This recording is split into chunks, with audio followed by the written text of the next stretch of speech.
안녕하세요. 사연에 빠지다의 DJ 민영입니다. 오늘도 두 가지 사연 준비되어 있으니 끝까지 함께 해주시고요. 그럼 구독과 좋아요 버튼 눌러주시고 오늘의 사연 바로 시작해 볼게요. 안녕하세요. 저는 환갑을 넘긴 평범한 가정주부입니다. 이 나이쯤 먹으니 나이를 허투루 먹은 건 아닌지 남들만큼이나 제 인생에도 차곡차곡 이야기들이 쌓이더군요. 말주변은 없지만 재미있게 들어주십사 부탁드립니다. 저는 꽤 유복한 환경에서 자랐습니다. 의사인 아버지와 교육자 집안 출신 어머니 모두 성격에 모난 데 없이 유순한 분들이셔서 그랬는지 몰라도 저도 주어진 제 환경에 만족하면서 부모님 속 크게 썩이지 않고 자랐어요. 학교 다니면서 나름대로 공부도 열심히 한 편이고 대학 생활도 성실히 한 편이었습니다. 부모님께서는 유난스럽지는 않으셨지만 늘 제게 주실 수 있는 가장 좋은 것들을 주시려고 항상 최선을 다하시는 분들이셨어요. 그리고 저 또한 그러한 부모님의 마음을 알기에 주시는 것들을 감사하게 받아가며 착한 딸로 살기 위해 노력했습니다. 그래서 대학 졸업반이 된 시기에 부모님께서 선자리를 권유하셨을 때에도 딱히 거부감이 들지 않았었습니다. 요즘 아가씨들이야 자유롭게 연애하면서 결혼할 사람도 스스로 고르는 게 당연하지만 저 결혼할 때만 해도 아직 부모님들이 먼저 신랑감을 고르시는 경우가 왕왕 있었습니다. 거기다 그때까지 부모님들이 제게 해주셨던 것들이 저에게도 늘 좋은 선택이었던 경우가 대부분이었기에 어련히 괜찮은 분을 골라주셨겠지 싶은 마음도 들었습니다. 남편은 소위 말하는 개천용이었습니다. 찢어지게 가난한 집 장남으로 밑에 둘 있던 동생은 어려서 잃고 홀어머니의 사랑과 희생을 한몸에 받으며 공부를 해서 의사가 된 기반이라고는 하나도 없이 오로지 자기 머리 하나만으로 성공한 사람이었습니다. 믿을 거라곤 자기 자신밖에 없는 사람답게 선자리에서 처음 만난 남편의 두 눈은 자신감으로 가득 차 있었습니다. 대학 졸업반이 될 때까지 변변찮게 제대로 된 연애 한번 못 해봤던 제가 보기에도 남편의 외관은 꽤나 준수한 편이었습니다. 성공한 사람 특유의 자신감 있는 눈빛과 멀끔한 생김새에 첫 만남에서도 제법 호감이 갔습니다. 동시에 부모님께서 왜 이 사람을 소개시켜 주셨는지도 이해가 갔어요.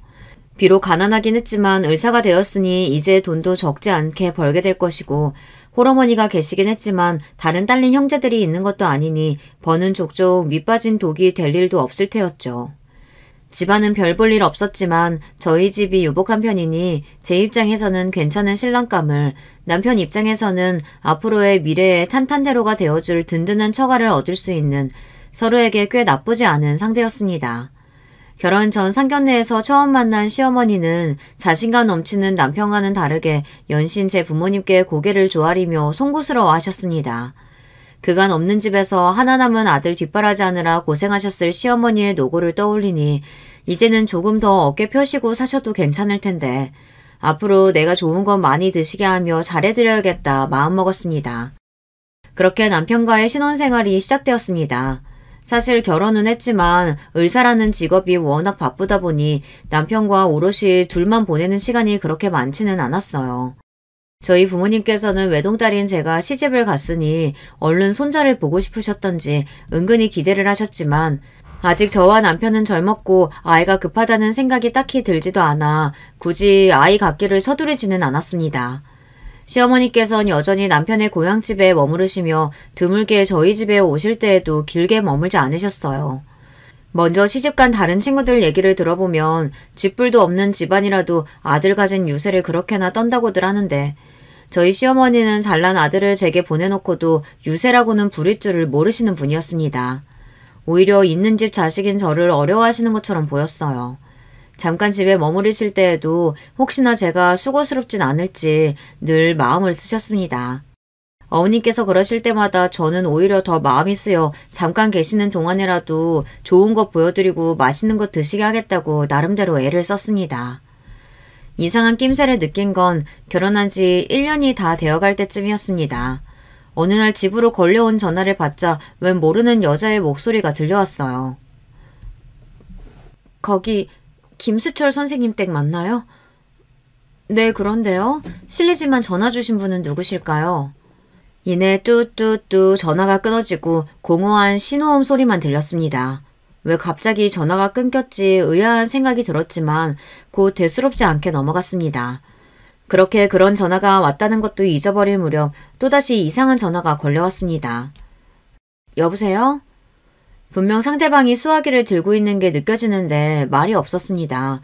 처음엔 대답이 없으시면 이만 끊겠습니다. 대꾸하고 바로 전화를 끊었지만 그러고도 며칠 새 비슷한 전화가 수차례 걸려오자 조금 무서운 기분이 들기 시작했어요. 그렇게 오만 가지 심란한 생각들을 떠올려가며 기억을 더듬어가자 문득 왜 모르는 여자가 남편을 찾는 전화를 걸어왔던 것이 기억났습니다. 그때 그 여자가 저 말없이 전화를 걸어오는 사람이라는 물증은 없었지만 어쩐지 감히 그 두 사람이 동일 인물이라고 말하고 있었습니다. 그날 저녁 늦게 퇴근한 남편에게 물었습니다. 요즘 집에 전화를 걸어놓고 말도 하지 않으면서 먼저 끊지도 않는 사람이 있어요. 양복 재킷을 벗던 남편이 순간 멈칫했습니다. 그러나 이내 짐짓 침착한 어투로 제게 물었습니다. 잘못 걸었겠지. 그게 아닌 것 같아요. 벌써 며칠 새 그런 전화가 몇 통이나 왔는지 몰라요. 남편은 딱히 말이 없었습니다. 저는 그런 남편의 눈치를 살피며 진짜 물어보고 싶었던 말을 꺼냈습니다. 일전에 웬 여자에게서 당신을 찾는 전화가 온 적이 있었어요. 혹시 누군지 짐작 가는 사람 없어요? 내가 당신 말고 아는 여자가 어딨어. 지금까지와는 다르게 대답이 빠르다는 생각이 들었지만 남편으로부터 짐작 가는 여자에 대한 말은 들을 수 없었습니다. 그리고 이상하게도 그 대답이 오히려 제 의심에 불을 붙이는 꼴이 되어버렸어요. 의심이 확신이 된 건 그리 오랜 시간이 지나지 않아서였습니다. 친정 어머니와의 식사 약속에 가기 위해 나선 집 대문 맞은편 전봇대 뒤에 웬 젊은 여자가 한 명 서 있었습니다. 더운 여름 땡볕 아래에서 한참을 그 자리에서 서 있었던 모양인지 여자는 땀 범벅이었습니다. 여자는 저와 눈이 마주치자 낯빛이 회색빛으로 질렸습니다. 순간 짐작했습니다. 아, 저 여자구나. 가슴속에서 무언가 쿵 떨어지는 기분이 들었지만 한 번은 그 여자를 만나야만 할 것 같다는 생각이 들었습니다. 그 여자에게 다가가는 그 짧은 시간이 마치 엇겁같이 느껴졌습니다. 여자를 집으로 불러들일 수 없어 근처의 찻집으로 데리고 갔어요. 여자는 자기가 먼저 찾아왔는데도 쉽사리 입을 떼지 못하고 제 앞에서 물만 벌컥벌컥 들이켜댔습니다. 결국 제가 먼저 입을 뗐죠. 저희 남편 때문에 오신 건가요? 여자가 얼어붙었습니다. 머릿속이 어지러워 제대로 보지 못했던 여자를 저는 그제야 찬찬히 훑어보았습니다. 행색이 남루하긴 했지만 여자는 제법 애떼고 예쁘장한 편이었습니다. 이런 유행의 여자를 좋아했던 건가 이상하게도 그 상황이 꼭 남의 일처럼 느껴졌습니다. 혹시 내게 앙심을 품고 있는 건 아닌가 그간 두려워했던 것과는 다르게 오히려 여자 쪽에서 저를 두려워하는 것 같았습니다. 그러자 여자에게 말을 거는 것이 그리 꺼림칙하게 느껴지지 않았습니다. 혹시 저 몰래 저희 남편 만나고 있나요? 제 말에 여자가 화들짝 놀랐습니다. 아니에요. 저는... 여자가 겁먹은 얼굴로 더듬더듬 이어간 말을 정리하면 이랬습니다. 여자는 남편의 고향에 살고 있었어요. 찢어지게 가난한 집안의 딸인 여자는 간신히 여자 중학교를 졸업하고는 공장에 취직해 밤에는 여성 야학에 다니며 검정고시를 준비했다고 했습니다. 남편과는 방학 중 잠깐 고향에 내려와 야학 선생으로 봉사하는 선생님과 학생으로 처음 만나게 되었다는군요. 비슷한 환경에서도 서울까지 유학을 가서 의대생이 된 남편이 순진한 시골 아가씨의 눈에 얼마나 멋진 남자로 비춰졌을지는 말할 것도 없겠죠. 남편은 여자에게 늘 친절하고 유머가 넘쳤으며 여자가 마음을 빼앗긴 건 당연지사였습니다. 그러나 짧은 만남은 남편의 방학이 끝나며 끝을 맺었습니다. 여자에겐 연애였지만 남편에게는 그저 학교를 벗어난 짧은 기간 동안의 유희일 뿐이었으니까요. 여자는 뒤늦게 자신이 농락당했음을 깨달았지만 가진 것 없는 시골 아가씨가 할 수 있는 건 아무것도 없었죠. 그 후 남자를 다시 볼 수는 없었지만 남자의 어머니가 여전히 그 지역에 살고 계셨기에 채 1년도 지나지 않아 한 달이 건너 남자의 결혼 소식을 전해 듣게 되었다고 했습니다. 그래서 저희 집에 전화를 건 건가요? 당신을 배신한 남자가 어떤 여자와 결혼했나 궁금해서요? 여자는 마른 침을 꿀꺽 삼키더니 이내 저를 경악하게 만들었습니다. 아이가 있어요. 순간 심장이 얼어붙는 것 같았습니다. 사실 남편에게 여자가 있으리라는 의심을 시작하면서부터 이런 최악의 상황을 가정해보지 않은 것은 아니었습니다. 그러나 속으로 의심만 하던 것과 당사자에게 확인 사살을 당하는 것은 그야말로 하늘과 땅 차이더군요. 커피잔을 쥔 손이 덜덜 떨려 손잡이에서 황급히 손을 떼어냈습니다. 남편도 알아요? 네. 아, 눈앞이 깜깜해졌습니다. 남편의 수상했던 반응은 이것 때문이었구나. 모든 상황이 실에 엮인 듯 순식간에 짜맞춰져 갔습니다. 불륜을 하고 있어서가 아니라 제게 혼외자가 있다는 걸 알아서 나온 행동이었구나. 남편이 아이 키우는 걸 도와줬나요? 그러자 여자의 눈에 눈물이 맺히기 시작했습니다. 울음 섞인 목소리로 여자가 말을 이었습니다. 그때 이후로 선생님은 한 번도 가까이서 뵌 적이 없어요. 전화로 아이가 생겼다고 말했는데 그게 내 애인지 어떻게 확신하냐며 아이 낳고 한 번은 병원 근처로 찾아가 본 적도 있었는데 모르는 사람처럼 그냥 가버리셨어요. 기가 막힐 따름이었어요. 여자의 입에서는 이제 울음소리가 새어나오고 있었습니다. 미칠 것 같은 정신을 간신히 붙잡으며 저는 여자에게 반드시 확인해야 할 질문을 했습니다. 그게 정확히 언젠가요? 제가 그 사람과 결혼하기 전인가요? 그 이후인가요? 제가 찾아간 게 결혼하시기 한 달 전쯤이었어요. 발밑이 꺼지는 것 같았습니다. 결혼 전에 남편에게 의심스러운 정황은 단 한 번도 느낀 적이 없었어요. 만날 때마다 늘 장난스럽고 대화가 넘쳤던 남편을 떠올리니 소름이 끼칠 정도였습니다. 그러니까 제게 이미 혼외자가 있다는 사실을 알고 있었음에도 불구하고 제게 티 하나 내지 않고 이 결혼을 진행시켰다는 겁니다. 아연에 있는 제 앞에서 여자는 애원을 하기 시작했습니다. 아는 사람이 천지인 고향에서 아이를 낳을 순 없어서 외지로 나와 아이를 낳긴 했는데 결혼도 않고 아이 낳은 여자라고 일구하기도 쉽지 않고 제가 혼자서 이 아이를 기를 수가 없어요. 제발 우리 아이 좀 데려가 주세요. 제가 계속 데리고 있으면 저희 둘 다 죽어요. 제발 아이 좀 키워주세요. 제발요. 넋이 나간 제 앞에서 이제 여자는 대성통곡을 하기 시작했습니다. 설움에 북받쳐 꺽꺽 숨까지 넘어가며 우는 여자의 모습에 오히려 제가 울고 싶어졌습니다. 그러나 이상하게도 눈물 한 방울 나오지 않았습니다. 꺽꺽 우는 여자를 그 자리에 남겨두고 저는 휘적휘적 휘청거리는 걸음으로 찻집을 나섰습니다. 죽어도 그 남자가 퇴근해 돌아오는 집으로 돌아가고 싶지가 않았습니다. 그렇다고 친정으로 갈 수도 없었죠. 대체 어디로 가야 하나, 갈 곳이 없구나, 황망한 기분에 길바닥에 한참을 우두커니 서 있자 저 멀리서 식겁을 하고 달려오는 친정어머니의 모습이 보였습니다. 말도 없이 약속 장소에 나타나지 않는 딸네 집에 전화를 수십 통 걸어도 응답이 없자 무작정 제 집 근처부터 뒤져보셨던 모양이에요. 세상에, 이게 무슨 일이야? 너 얼굴이 왜 그래? 무슨 일이야, 우리 딸? 친정어머니의 얼굴을 보자 그제야 눈물이 왈칵 쏟아졌습니다. 묻는 말에 대답은 않고 하염없이 눈물만 쏟는 딸을 보는 엄마의 얼굴이 무너져 내렸습니다. 저는 그대로 엄마의 손에 이끌려 친정으로 갔습니다. 꼴이 말이 아닌 두 모녀의 얼굴을 본 아버지도 당황스러운 얼굴이 되었어요. 양쪽에서 쏟아지는 한참의 추궁 끝에 결국 저는 일의 전말을 모두 실토하고 말았습니다. 말을 모두 마쳤을 때 시체처럼 굳어버린 두 분의 모습을 보고 가슴이 찢어질 것처럼 아팠어요. 한참을 굳어 계시던 아버지가 갑작스레 자리를 박차고 나가셨습니다.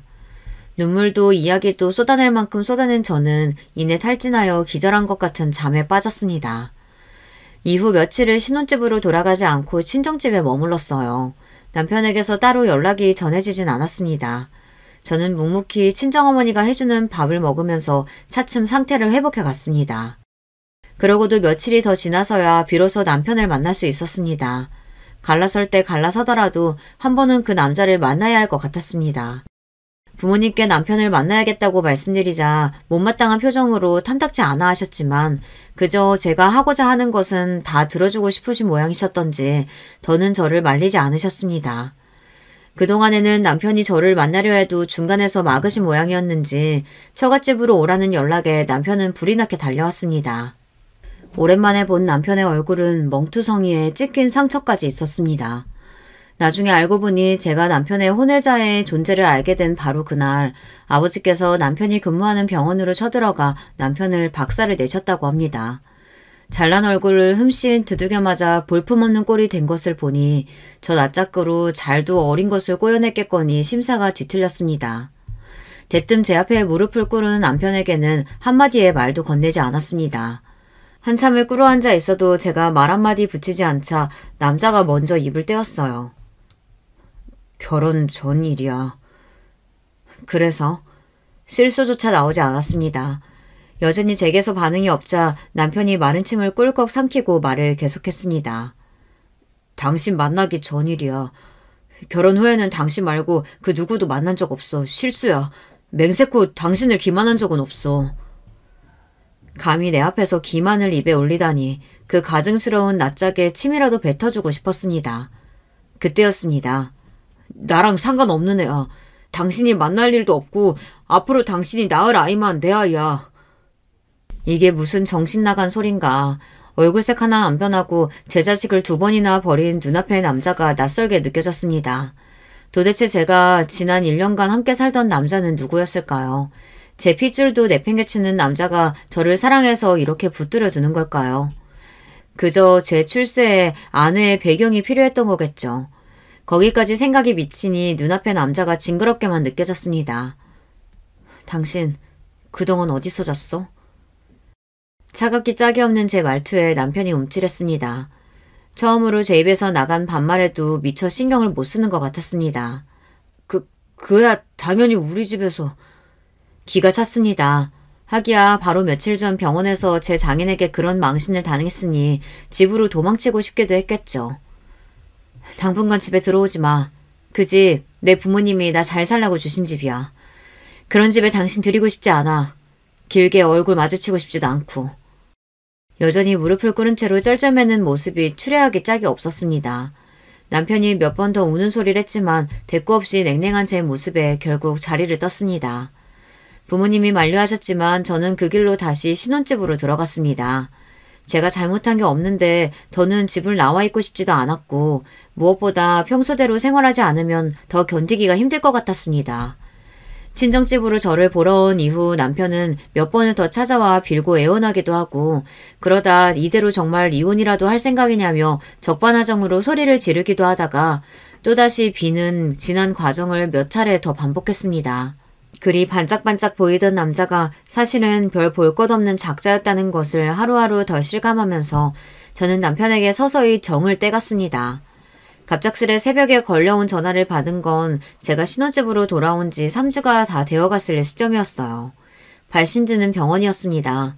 억수같이 쏟아지는 빗길을 뚫고 병원 응급실에 도착했을 때 제가 마주한 건 싸늘하게 식은 남편의 시신이었어요. 빗길에 미끄러진 차가 저 모델을 들이받으며 사고가 났다더라고요. 당시 남편은 만취 상태로 그대로 즉사했다는 경찰과 의료진의 설명에도 이 모든 상황이 꿈같이 느껴졌습니다. 간신히 정신을 차린 건 뒤이어 소식을 듣고 응급실에 들어선 친정어머니의 남편에 대한 분노에 찬 저주의 목소리 때문이었습니다. 기어이 내 딸 신세를 망쳤다며 가슴을 쥐어뜯던 엄마를 보자 이제야 정말 내가 가부가 되었구나 차츰 실감이 나기 시작했어요. 급하게 차려진 빈소 구석에 멍하니 한참 앉아있으니 정신이 나간 듯한 웬 노파가 휘청휘청 빈소 안으로 들어왔습니다. 시어머니였습니다. 남편의 영정사진을 보고 털썩 주저앉은 시어머니의 등 뒤로 포대기를 들쳐맨 사내 아이의 까만 뒤통수가 보였습니다. 갓 돌을 넘긴 듯 보이는 아이는 엎드려 소리도 내지 못하고 숨죽여 오열하는 제 할머니 등이 답답한지 내려오려고 낑낑대고 있었습니다. 제 아버지를 많이 닮았더군요. 순간 온 세상이 빙글빙글 도는 것 같았습니다. 한참을 악을 쓰다 탈진해 잠시 자리를 비웠던 제 친정어머니가 아버지의 부축을 받으며 빈소로 돌아오다 사돈의 등에 엎어져 있는 아이를 보곤 그대로 뒤로 넘어가셨습니다. 시어머니는 갑작스레 아들을 잃은 슬픔에 정신을 못 차리면서도 감히 며느리의 얼굴을 똑바로 쳐다보지 못하셨습니다. 저도 순간 눈을 질끔 감고는 입을 뗐어요. 아이 엄마는요? 시어머니는 곧 죽을 것 같은 기어들어가는 목소리로 대답했습니다. 얼마 전에 집 앞에 아이만 놓고 연락도 안 되고. 차마 아이를 제 집 앞에 놓아두지 못하고 시어머니 댁에 두고 사라진 모양이었어요. 초라하기 짝이 없는 노파의 모습에 분노와 측은함이 뒤죽박죽되어 돌아버릴 것 같은 마음으로 다시 물었습니다. 어머니도 아셨어요? 시어머니가 순간 우뚝 굳어버렸습니다. 아, 나는 두 모자 모두에게 농락당했구나. 그간 제게 그리도 숙이고 들어오던 모습이 어려운 며느리에 대한 배려가 아니라 죄책감 때문이었구나. 더는 마주치기도 싫어 그 길로 빈소를 박차고 나와버렸습니다. 왜 나한테 이런 일이 생긴 거야. 내가 뭘 잘못했는데. 남편의 죽음에도 눈물 한 방울 나지 않았습니다. 속으로 남편에게 저주를 퍼부었어요. 세상에서 제가 가장 불쌍한 사람인 양 애처롭게 굴던 마지막 모습이 떠올랐습니다.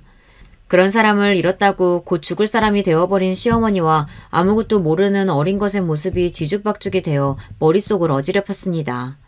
어리석은 사람, 제 자식도 버리고 눈앞의 것을 놓칠까 그리 아등바등 하더니 결국 손에 아무것도 쥔 것 없이 갔구나.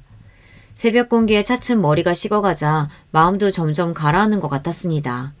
사람 없는 빈소 구석에 쭈그러든 시어머니와 그 옆에 짧은 사지를 펴고 잠이 든 아이의 모습이 보였는데요. 아이를 제대로 본 건 그때가 처음이었어요. 쌕쌕거리며 잠든 아이의 양뺨이 분홍빛으로 물들어 있었습니다.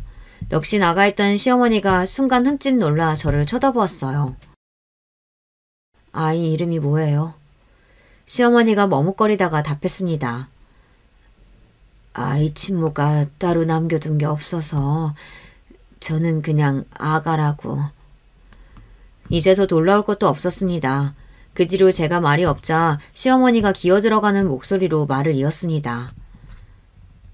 엄마가 아이 가진 걸 알고 결혼시키려고 했는데 아들이 싫다고 한사코 질색을 해서 그러면 안 된다고 벌 받는다고 천벌 받을 거라고 귀한 댁 따님과 결혼한다고 할 때 제가 말렸어야 했는데 제 연락도 받아주질 않아서 죄송합니다. 잘못했습니다.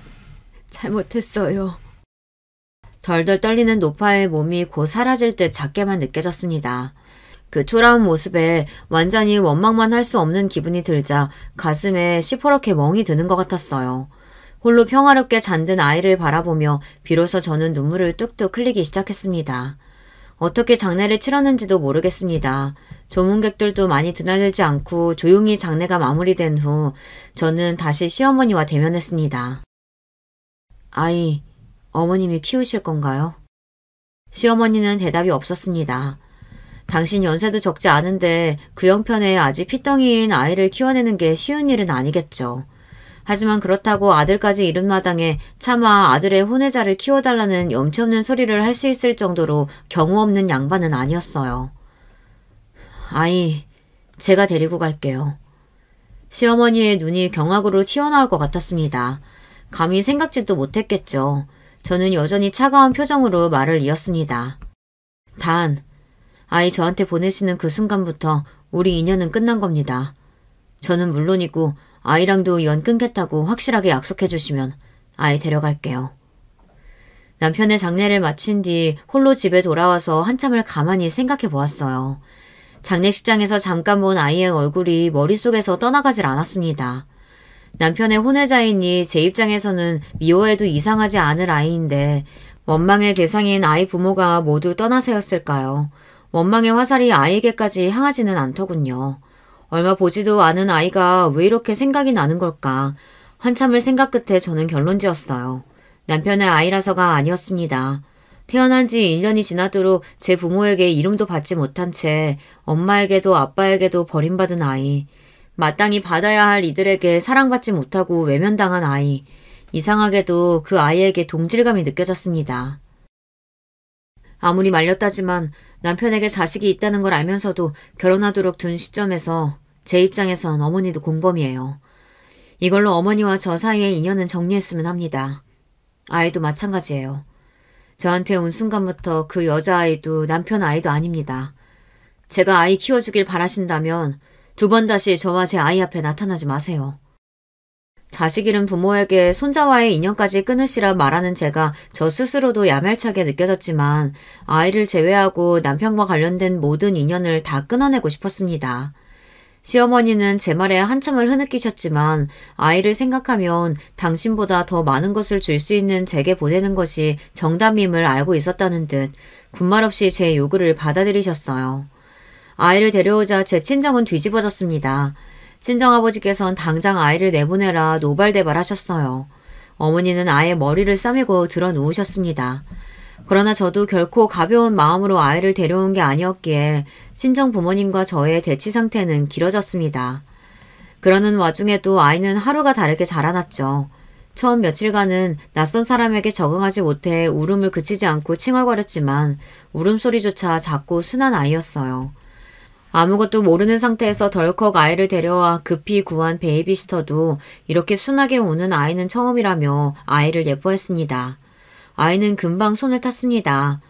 며칠 새 제가 익숙해졌는지 제가 안아들어도 울음이 잦아들었고 금세 저와 눈을 맞추며 방실방실 웃는 것이 그간 폭풍같이 휘몰아치던 일련의 사건들에 얼어붙은 제 가슴을 녹여주는 것만 같았습니다. 친정 부모님들은 1년 가까이 버티셨지만 결국에는 당신들의 하나뿐인 외동딸의 고집에 져주셨습니다. 저도 저지만 아이가 너무나도 사랑스러웠거든요.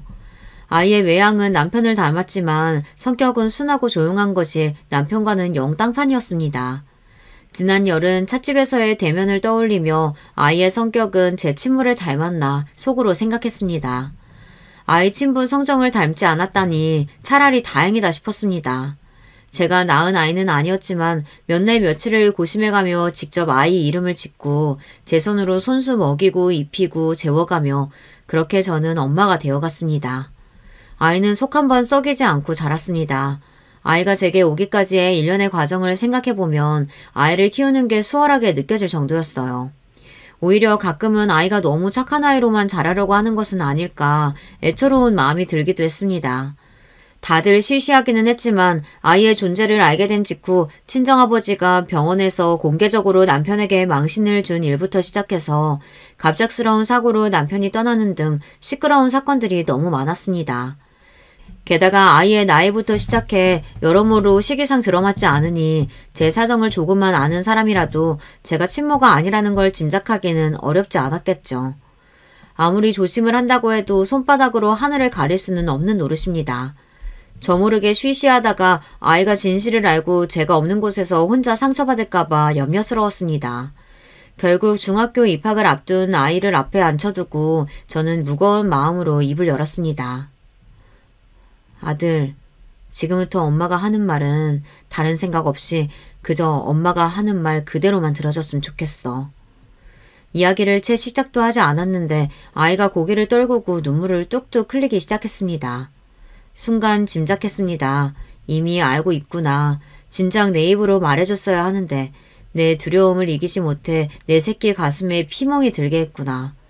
그간 저에게 말도 못하고 아이 혼자서 끙끙 앓았을 생각을 하니 가슴이 찢기는 것 같았습니다. 아이가 누구에게 어떤 식으로 무슨 말을 들었을지 너무나 두려웠습니다. 저는 더는 숨기지 않고 저와 우리 아이가 어떻게 만나게 되었는지 사실 그대로만을 이야기해 주었어요. 눈물 범벅이 된 얼굴로 제 이야기를 말없이 듣고만 있던 아들은 제 말이 끝나자 울먹이는 목소리로 말했습니다. 죄송해요, 엄마. 정작 죄송해야 할 사람들은 다 떠나고 없는데 왜 남겨진 우리만 이렇게 서로에게 미안해야 할까. 끝끝내 아이는 몰랐으면 했던 상처를 마주하며 다시 한번 떠난 남편에 대한 원망스러운 마음이 불쑥 튀어나왔습니다. 아들, 엄마는 그 누구에게도 떠밀리지 않고 엄마 스스로 너의 엄마가 되기를 선택했어.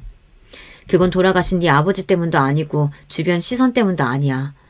그저 네가 엄마의 아들로 세상에 와줬기 때문에 내가 너의 엄마가 된 것뿐이야.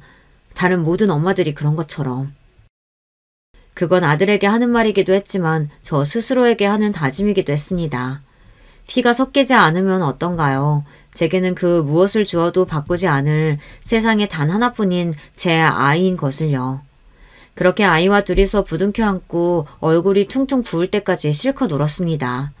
제품에 꽉 들어차는 아이에게 그 어떤 때보다도 충만함을 느끼며 비로소 그간의 응어리가 씻겨 내려가는 것 같았습니다. 아이는 머리도 좋은 편이었습니다. 제가 불어시키지 않아도 제 스스로 자기 공부를 찾아서 했고 공부도 곧잘 했습니다.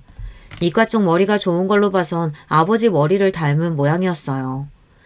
아이에게 문득 예전 남편의 모습이 보여도 이젠 자연스레 받아들일 수 있게 되었습니다. 그간 시간이 흘러 그랬는지 그래도 한때는 반짝이던 기억이던 짧았던 결혼 생활도 담담하게 추억할 수 있게 되었죠. 아이는 살가웠습니다. 그 또래 남자아이들답지 않게 엄마를 살뜰히 챙기는 다정한 아들이었죠. 가족이라고는 단 둘뿐이니 자연히 둘이 붙어 지내는 시간이 많은 편이었습니다. 집에 돌아온 아이가 그날의 시시콜콜한 이야기를 제잘되는 시간이 인생의 가장 큰 낙이었죠. 그럴 때마다 나는 이 아이를 통해 치유받고 있구나. 소소하지만 매일이 행복했습니다. 늘 내심 걱정했던 것과는 달리 아이는 구김살 없는 성격으로 자라났습니다. 비록 저희 친정 부모님께서 넌지시 재혼에 대한 이야기를 꺼내실 때마다 아이가 자라면서 아버지가 필요한 순간마다 겸연쩍은 표정을 짓곤 하지만 그럴수록 제가 더 뻔뻔하게 아이에게 치대곤 했습니다. 제 성격에 처녀 시절이었으면 상상도 못할 행동인데 어느새 그런 행동도 낯짝 두껍게 할 수 있는 엄마가 되어 있더라고요. 아이가 저를 기쁘게 해주려고 더 열심히 공부하는 것도 알고 있었어요. 저희 부모님께서 제게 그러하셨듯 저 또한 아들에게 제가 해줄 수 있는 가장 최고의 미래를 주고 싶었기에 정신적, 물리적 지원을 아끼지 않았지만 그런 아이의 심신이 지칠까 둘이서 여행도 많이 다녔습니다. 새로운 것에 대한 호기심이 한창일 아이의 즐거워하는 모습을 보며 저도 아이와 함께 자라고 있음을 깨달았습니다. 아들이 의과대학에 진학하고자 하는 의사를 밝혔을 때에도 늘 그래왔듯 아이를 지지해 주었습니다. 항상 많은 대화를 나누는 모자 사이였기에 이미 아이의 생각은 일찍이 알고 있었어요. 그리고 아이의 적성에도 그쪽이 잘 맞는다고 판단했습니다. 그런 아들에게서 남편의 모습이 떠오르는 건 어찌할 수 없는 자연스러운 일이었죠. 제법 어른 티가 나는 아들은 젊은 남편의 모습을 꼭 닮아있기도 했습니다. 대학교 합격차 발표가 나고 아들은 거뜬한 성적으로 원하던 대학교의 의과대학에 당당히 합격을 했습니다. 아들의 인생에 더없이 기쁜 날을 함께하면서 그간의 시간들이 떠올라 주책맞게 눈물이 나왔습니다. 아들은 저를 꼭 안아주며 말했습니다. 엄마, 고마워요. 지금 내가 가진 것들은 다 엄마가 해준 거야. 이제는 엄마한테 받았던 것들 다 내가 엄마한테 해줄게요. 사랑해요. 제 품에 쏙 안기던 작은 아이가 이제는 엄마를 품에 가둘 수 있을 정도로 장성한 사내가 되었습니다. 언제 이렇게 커버렸나 지나간 시간들이 아쉽게만 느껴졌습니다. 내 새끼 고생했다. 장하다 내 새끼. 이렇게 잘 커줘서 우리 아들한테 엄마가 너무 고마워. 대학 입학과 동시에 아들이 대학 기숙사에 들어가게 되며 아들과 함께 살던 집에 저 혼자 남겨졌습니다. 함께 살게 된 일에 아들과 떨어져 지내게 된 건 처음이었어요. 아들이 없는 집이 어찌나 휑하게 느껴지던지요. 해질녘에 썰물이 빠지듯 마음이 헛헛했습니다. 본격적으로 학기가 시작되면서 아들은 그야말로 눈코 뜰 새 없이 바빠졌습니다. 당연히 아이 얼굴 한번 보기도 쉽지 않아졌죠. 의대생의 학습량이 어마어마하다는 것을 익히 알고 있었기에 그저 몸 상하지 않기만을 간절히 기도했습니다. 아들은 바쁜 와중에도 틈틈이 연락하는 것을 잊지 않았어요. 집에 외롭게 혼자 남겨진 엄마에게 다정한 마음을 써준 거였겠죠. 바쁜 와중에도 첫 연애를 시작했다는 소식에 내 새끼가 비로소 어른이 되었구나 싶었습니다. 아들의 여자친구는 같은 과 동기였습니다. 바쁘고 고단한 일정에 서로 의지가 되어주며 마음이 싹튼 모양입니다. 여자친구 역시 의사 집안의 딸이었어요. 처음 생긴 아들의 여자친구가 궁금한 마음에 밥 한 끼 사주고 싶다며 만난 아들의 여자친구는 참하고 예쁜 아이였어요. 집에서 사랑 잔뜩 받고 자란 아이 특유의 해맑은 모습이 무척 사랑스러웠습니다. 뭐가 그래도 좋은지 연신 서로의 얼굴을 바라보며 미소가 가득한 아들과 여자친구의 모습이 보기 좋았어요. 참으로 반짝이는 청춘이구나. 내 아이를 저렇게 웃게 해주는 사람이라니 두 사람이 오랫도록 사이좋게 잘 지내길 진심으로 바랬습니다. 기쁘게도 두 사람은 대학 시절 내내 안정적인 연애를 했습니다. 처음부터 그 아이가 마음에 들었었기에 의대 본과를 졸업하고 두 아이 모두 나란히 의사 면허 취득 후 같은 대학병원에서 근무하기 시작하자 자연히 결혼 이야기가 나오게 되지 않을까 내심 기대를 하고 있었어요. 그래서 바쁜 근무 중 오픈날 오랜만에 집에 돌아온 아들을 슬쩍 떠봤습니다. 아들, 서연이랑 연애한 지도 이제 제법 오래됐는데 어떻게 결혼 이야기는 따로 해본 적 없어? 아니요. 서연이도 저도 아직 한창 바쁠 때인데 결혼이 그렇게 급한 것도 아니고 아직은 생각 없어요. 생각보다 아들이 결혼에 대한 이야기를 단호히 끊어내는 것 같았습니다. 그간 아들이 여자친구를 얼마나 좋아하는지 지켜봐온 제 입장에선 당연히 결혼 생각을 하고 있다는 대답이 나올 줄 알았는데 조금 의외였습니다. 그런가? 엄마는 당연히 엄마 며느리는 서연이라고 생각하고 있어서 그런가? 엄마가 너무 앞서갔나 보다. 그치? 아들은 별다른 반응 없이 묵묵히 식사를 계속했습니다. 그래, 당장은 연애하는 게 더 좋을 수도 있지. 나이 먹은 사람의 촌스러운 생각이었나 보다 하고 평소 잘 먹는 반찬을 아들 앞으로 밀어주었어요. 그렇게 또 몇 해가 지나갔습니다. 아들은 이제 제법 의사선생님 태가 났습니다. 대학병원 교수를 목표로 학업도 병행하고 있었기에 아들 말처럼 정신없이 바쁘기도 했습니다. 그래도 이제 좋은 사람도 옆에 있으니 가정을 꾸려서 단란하게 사는 모습도 보고 싶었어요. 넌지시 아들에게 이제 슬슬 결혼을 계획해보는 게 어떻겠냐고 옆구리를 찔러보았습니다. 아들은 딱히 대답하지는 않았지만 가만히 고개를 끄덕였습니다. 저도 며느리가 될 아이를 수년간 지켜보았고 사돈댁 분들께서도 저희 아이와 이미 교류가 있으셨기 때문에 암묵적으로 아이들 결혼에 동의를 한 상태여서 상견례 날짜가 잡혔습니다. 사돈어른 되신 분들도 의사셔서 일전에 건너서 몇 번 뵌 적이 있었어요. 사부인 되실 분은 아직 뵙지 못했었지만 우리 예비 며느리를 저렇게 사랑 가득한 아이로 키워주신 분이니 분명 좋은 분이시겠거니 생각하며 아들과 함께 약속 장소인 고급 한정식당으로 들어갔습니다. 저희보다 조금 이르게 도착하신 사돈내외와 인사부터 나눈 뒤 식사가 시작되었어요. 사돈어른은 풍채가 좋고 웃음소리가 시원한 화통한 인상의 호남이셨습니다. 사부인 되실 분은 세련된 인상을 풍기셨어요. 한번 보는 걸로 상대를 다 알 순 없지만 그래도 첫인상이 좋아 모든 일이 순조롭게 풀릴 것만 같다는 기분 좋은 예감이 들었습니다. 식사를 하는 동안에는 구체적인 결혼 일정 조율보다는 서로의 안부와 신변잡기에 대한 가벼운 이야기를 나누며 화기애애한 분위기를 이었습니다. 이윽고 식사가 얼추 마무리되고 후식이 들어오자 사돈어른께서 조심스럽게 말씀을 꺼내셨습니다. 사부인께서 홀로 아들 키워내시느라 그간 노고가 많으셨다고 들었습니다. 저희는 부부 둘이서 딸아이 하나 키워내기도 여간 힘든 일이 아니었는데 정말 존경스럽네요, 사부인. 얼핏 외아들을 홀로 키운 홀어머니의 노고를 치하는 말로 들렸지만 그간 숱하게 겪었던 경험을 통해 단지 그 뜻만이 전부가 아님을 기민하게 알아챌 수 있었습니다. 아들이 남편의 혼외자라는 것을 알고 있는 사람들 특유의 조심스러운 태도가 사돈어른에게도 비쳤거든요. 제가 아들의 친모가 아니라는 것을 이미 알고 계신다는 전제하에 말을 이었습니다. 자식 키우는 일은 어떤 부모에게나 제 살 깎아내어주는 일이겠죠. 과분한 말씀에 몸둘 바를 모르겠습니다. 따님이 어쩜 저렇게 생각이 깊고 사랑스러운지 사돈내외께서 이리 잘 키운 딸 보내주셔서 정말 감사드립니다. 아이고, 저야말로 몸둘 바를 모르겠네요. 쑥스러워하시면서도 기분 좋게 웃음을 터뜨리시는 사돈어른의 말에 이어 사부인께서 한마디 하셨습니다. 그럼요. 대단한 일이죠. 내 아파 낳은 딸 자식 키우기만도 구만이었는데 피도 한 방울 안 섞인 아들 키우기가 어디 쉬운 일인가요? 존경스러워요, 사부인. 순간 당황했습니다. 사돈 내외가 이미 저희 집 사정을 어느 정도 알고 계시겠거니 짐작은 했지만 어지간해서 제 면전에서 아들과 제가 피가 섞이지 않았다는 사실을 대놓고 이야기하는 경우는 드물었거든요. 말의 뉘앙스도 표면적으로는 칭찬이었으나 비꼬는 의도가 명백하게 느껴졌습니다. 저만 그리 생각한 건 아니었던지 예비 며느리와 사돈어른의 얼굴이 순식간에 굳어버렸습니다. 갑작스레 경직된 분위기 속에서 사부인께서 태연히 말을 이었습니다.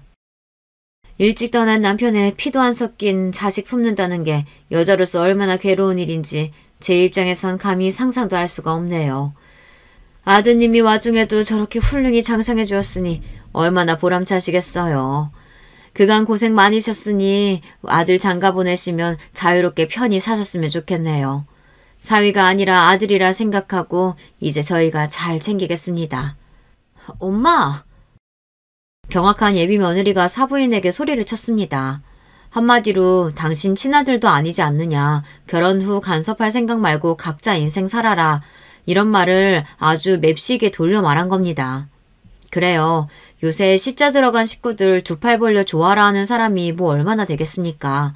하물며 사위와 피 한 방울 섞이지 않은 시어머니를 모셔야 할 귀한 딸을 생각하면 사부인 입장에서 제가 탐탁지 않을 수도 있겠다는 생각은 들었습니다. 그렇지만 제 새끼잖아요. 제 배 아파 낳은 게 아니라는 이유만으로 내 아이의 어머니로서 인정을 받을 수조차 없는 건가 순간 서러운 마음이 들었습니다. 일면식도 없던 모르는 여자에게 순식간에 아들을 뺏긴 기분이 들어 말문이 턱 막혔죠. 아들이 자리를 박차고 일어난 건 바로 그때였습니다. 아들은 거침없이 저희가 있던 룸 문을 제가 앉아있던 의자로 턱 가로막더니 무서운 기세로 다가와 저희 앞에 섰습니다. 우리 결혼은 없던 일로 하자. 굳은 표정으로 예비 며느리에게 폭탄 선언을 한 아들은 이내 노기가 등등한 얼굴로 사부인을 쏘아보며 내뱉었습니다. 결혼을 깰 때 깨더라도 사과는 받아야겠습니다. 제 어머니께 정중하게 똑바로 사과하지 않으시면 오늘 여기서 못 나가십니다. 아무리 화가 나도 어른들 앞에서는 늘 묵묵히 참기만 하던 아들이었습니다. 생전 처음 보는 단호한 아들의 모습에 놀라면서도 그래도 내 새끼만은 내 편이 되어주는구나 눈물이 핑 돌았습니다. 예비 며느리와 사돈어른도 화를 내며 사부인께 사과를 종용했어요. 당신 사부인께 이게 무슨 무례야? 당장 사과드리지 못해? 엄마, 나랑 안 이러기로 약속했잖아. 어서 어머니께 사과드려요. 아니, 내가 뭘 그렇게 못할 소리를 했다고? 욱해서 반발하면서도 그 자리에 있는 모두의 기세가 심상치 않자 사부인께서도 꼬리를 말고 제 눈치를 보기 시작하셨어요. 죄송합니다, 사부인. 제가 말을 좀 지나치게 했네요. 기어들어가는 목소리로 사부인이 제게 사과하자 아들은 싸늘하게 시선을 거두곤 제게 다가왔습니다. 엄마, 일어나세요. 아들은 제 손을 순식간에 낚아채더니 뒤도 돌아보지 않고 그 자리를 박차고 나왔습니다. 예비 며느리가 울먹이며 저희 뒤를 따라 나왔지만 아들은 그 길로 곧장 저를 차에 태웠어요. 운전하는 내내 굳은 표정인 아들의 눈치를 살피며 저는 놀란 가슴을 진정시켰습니다. 경사를 앞두고 좋을 말만 들어도 부족할 판에 또다시 아들 가슴에 생채기가 난 건 아닐까 걱정스러우면서도 정말로 아들의 혼사가 엎어질까 조마조마했어요. 네가 나 생각해서 그랬다는 건 알지만 그래도 양가 부모님 모신 자리인데 어른들한테 그런 건 잘못한 거야. 사부인께 사과드리고 서연이랑도 잘 풀어, 응? 걱정 반 꼬지람 반인 제 말을 듣자 아들이 갓길에 차를 세웠습니다. 그러고는 답지 않게 목소리를 높였어요. 저 사과 안 해요. 잘못한 거 없어요. 저가 잘못하지 않은 일로도 늘 잘못했다 사과하는 아들이었습니다. 아들의 단호한 기세에 이대로는 정말 안 되겠다 싶어 저는 불어 엄히 말했어요. 아무리 네 마음에 안 드는 말을 하셨다 해도 배우자 될 사람의 부모님이야. 어려워하지 못할 망정 그렇게 대해선 절대로 안 돼. 엄마가 너한테 그렇게 가르쳤어? 그러자 아들이 어린아이처럼 눈물을 펑펑 쏟았습니다. 아들은 엉엉 울며 어릴 때도 안 하던 생대를 부리며 소리쳤어요. 저 잘못하지 않았어요. 사과 안 해요. 잘못했다고 하지 마세요, 엄마. 잘할 때도 좀처럼 우는 모습을 보이지 않던 아들이 아기처럼 소리내어 울자 당황한 저는 그만 아들을 품에 꼭 끌어안고 달래기 시작했습니다. 아들은 그간 쌓였던 서름까지 다 털어내는 양 울음을 그치지 않았습니다. 가여운 내 새끼, 귀하디 귀한 내 새끼. 그래, 그간 낳아주지도 않은 어미 밑에서 자라며 쌓인 사름이 오죽했겠습니까. 그저 내 아들 가슴에 들 멍까지 나한테 다 넘어왔으면 바라고 또 바라며 아들의 등을 쓸어주었습니다. 한참을 눈물을 쏟아낸 뒤 어느 정도 진정한 아들에게서 그간의 이야기를 들을 수 있었습니다. 예비 며느리와 아들이 처음 결혼 이야기를 한 건 학부생 때였다고 했습니다. 그간 결혼 이야기에 늘 반응이 없었던 아들의 모습을 떠올리며 속으로는 놀랐지만 잠자코 이야기를 계속 들었습니다. 사부인은 아들을 처음 만났을 때부터 혼외자인 걸 걸고 넘어졌다고 해요. 아들은 그동안 비슷한 일을 왕왕 겪어왔기에 자신에게 날을 세우는 것은 넘어갔지만 친어머니도 아닌데 결혼 후에는 시댁이랑은 좀 거리를 뒀으면 한다는 말까지 그냥 넘기지 못했다고 합니다.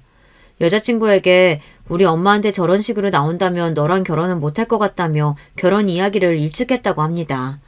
그렇게 몇 년을 결혼 이야기를 미뤄오다 아들을 무척이나 마음에 들어하셨던 사돈어른과 예비 며느리가 사부인께 단단히 다짐을 받아내어 만든 자리가 바로 이 상견례 자리였다는 겁니다. 결혼 안 하겠다는 거 허투루 한 말 아니에요. 엄마가 그런 말 들으실 이유 없어요. 저한테 가족은 엄마 한 분뿐이에요.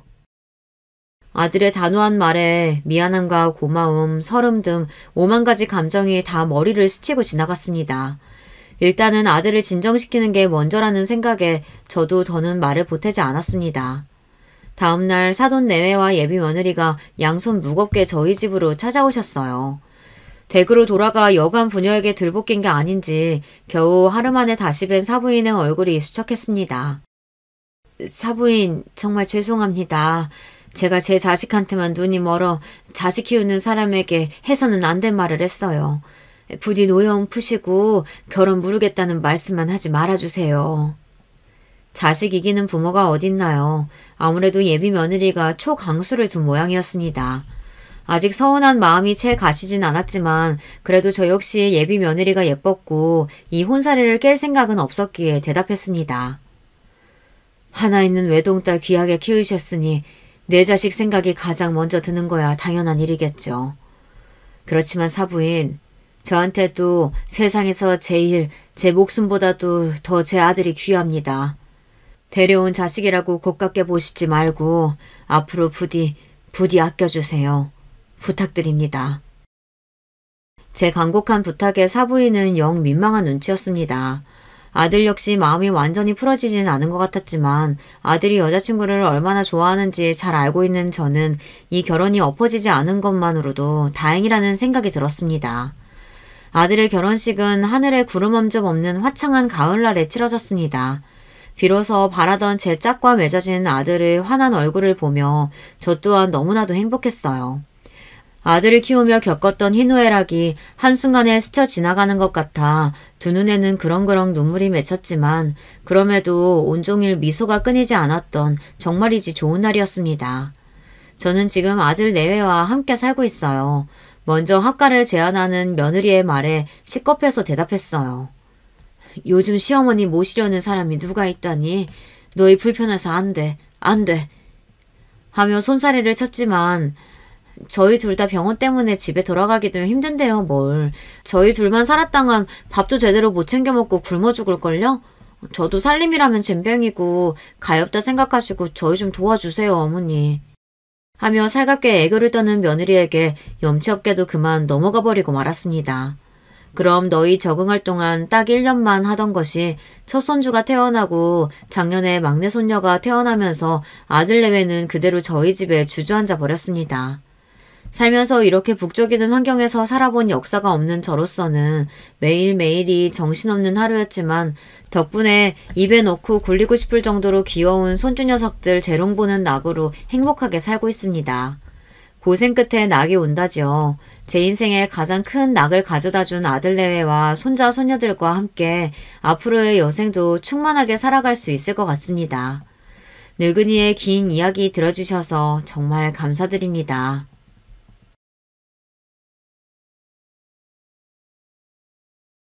여러분, 두 번째 사연 시작하기 전에 좋아요, 구독 꼭 눌러주실 거죠? 그럼 두 번째 사연 바로 시작합니다. 안녕하세요. 저는 서울에서 남편과 토끼 같은 딸과 셋이 행복하게 사는 40대 여자입니다. 오늘은 제 인생에서 제일 통쾌했던 사연을 제보하려고 해요.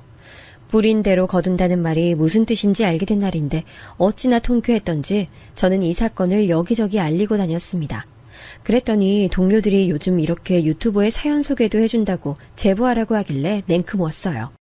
그동안 살면서 내가 이런 날이 올까 생각했는데 진짜 오게 되어 신나기도 하고 사실 사연을 쓰는 지금도 믿기지 않아요. 그래도 저한텐 너무 의미 깊고 좋은 일이거든요. 아니 정확히 말하면 저를 포함한 우리 가족에게 너무 통쾌한 일입니다. 일단 제 소개를 먼저 하자면 저는 어려서부터 엄마가 계시지 않아 아빠와 2살 위 언니와 셋이 살았어요. 엄마가 뭐 집을 나갔거나 아빠와 안 맞아 이혼했거나 그런 건 아니고 아파서 돌아가셨습니다. 그런데 엄마가 돌아가셨을 때 제 나이는 3살이라 너무 어려서 엄마에 대한 기억이 없어요. 그저 집에 걸려있던 사진에서만 엄마 얼굴을 볼 수 있었죠. 아빠한테 듣기로는 아빠와 엄마는 소꿉친구였다고 하던데 그래서 그런가 아빠는 엄마를 평생 잊지 못하고 계세요. 재혼은 생각도 해본 적 없고 유난히 엄마 얼굴이 많은 저를 예뻐하셨습니다. 그렇다고 해서 언니를 차별해 키웠거나 그런 건 절대 아니에요. 우리 아빠지만 언니와 저는 아빠만큼 이렇게 동등하게 딸들을 대할 수 있는 게 가능한지 얘기할 정도로 서로 사랑을 더 받았다고 주장하거든요. 아빠는 회사 다니며 우리를 키우셨는데 아무래도 혼자 자매를 키우는 게 당연히 쉽지 않았습니다. 게다가 우리가 어릴 때 살던 곳과 친가와 외가 2곳 다 멀어서 조부모님 도움도 받을 수 없었죠. 혼자 힘들게 일하며 우리를 키우는 걸 양가 어른들이 안타깝게 여기고 언니나 저나 둘 중 하나를 보내라고 해도 아빤 거절하셨어요. 본인이 키울 수 있다고 하시며 우리를 보내지 않았는데 아빠는 할 수 있는 선에서 최대한 우리를 키우셨습니다. 그래서 언니와 저는 엄마가 없어도 아빠만 있어도 행복했어요. 아빠는 주말에 일을 나가지 않는 날에는 대청소하고 반찬도 직접 해서 냉장고에 넣어놓으셨습니다. 고모가 그나마 제일 가깝게 살았는데 우리 자매에게 엄마처럼 대해주셨어요. 반찬도 자주 가져다 주시고 언니와 절 데리고 옷도 사러 가고 아빠가 남자라 아무래도 섬세함은 없었는데 여자들만 아는 그런 부분에서도 큰 도움을 주셨습니다. 그래서 저와 언니는 엄마가 없어도 그게 불행으로 여기지 않았고 부끄럽지도 않았어요. 아빠는 엄마를 잊지 못해 매번 제사를 꼭 챙기고 엄마 생일도 챙기셨는데 그만큼 우리에게도 최선을 다하셨습니다. 다만 회사에 다니며 키우는 게 여건상 힘드니까 혼자 고생을 많이 하셨죠. 언니는 지금도 너무 선하고 착하고 다정한 사람인데 어렸을 때부터 그랬습니다.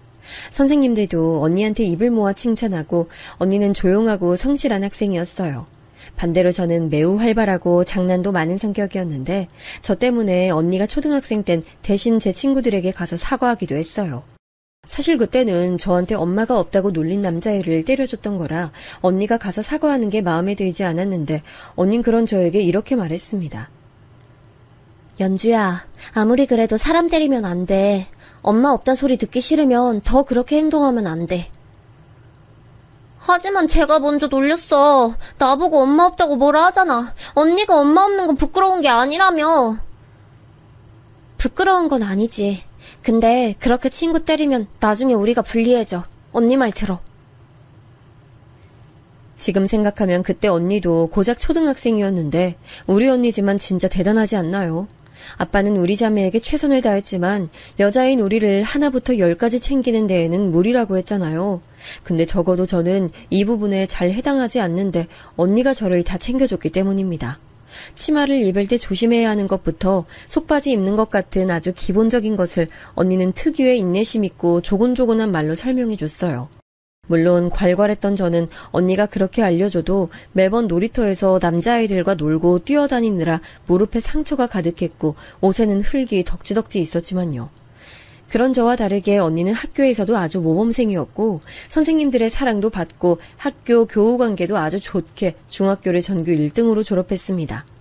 명문고에 진학하라는 선생님들 말에도 언니는 아빠에게 부담 주는 게 싫어서 우리 동네에 있던 그냥 일반고에 들어가게 됐는데 정확히 이때부터 우리 가족의 고통이 시작됐어요. 아빠는 그래도 멀쩡한 회사에 다녀서 언니와 제가 그렇게 가난하게 자라진 않았지만 반대로 부유하지도 않았고 그냥 평범한 집안이었죠. 그래서 언니를 공부할 수 있게 전폭적인 지원은 해주지 못했고 아빠는 그걸 항상 미안해하셨습니다. 그런 아빠를 보고 언니는 자기가 충분히 혼자 공부할 수 있다고 오히려 그런 아빠를 위로하며 고등학교 가서도 전교권 성적을 유지했어요. 그런데 그런 언니를 질투하던 무리가 있었습니다. 언니와 전교 1등을 다투던 언니였는데 이름을 아직도 기억해요. 박민영. 그 언니 이름인데 우리 언니를 지독하게 싫어해서 너무 괴롭혔거든요.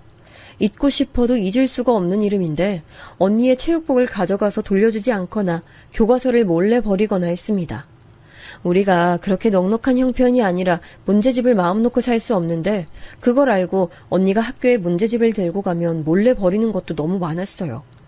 착한 언니는 그걸 알면서도 혼자 속상해하며 저와 아빠에겐 말도 하지 않아서 이것도 나중에 알게 됐습니다.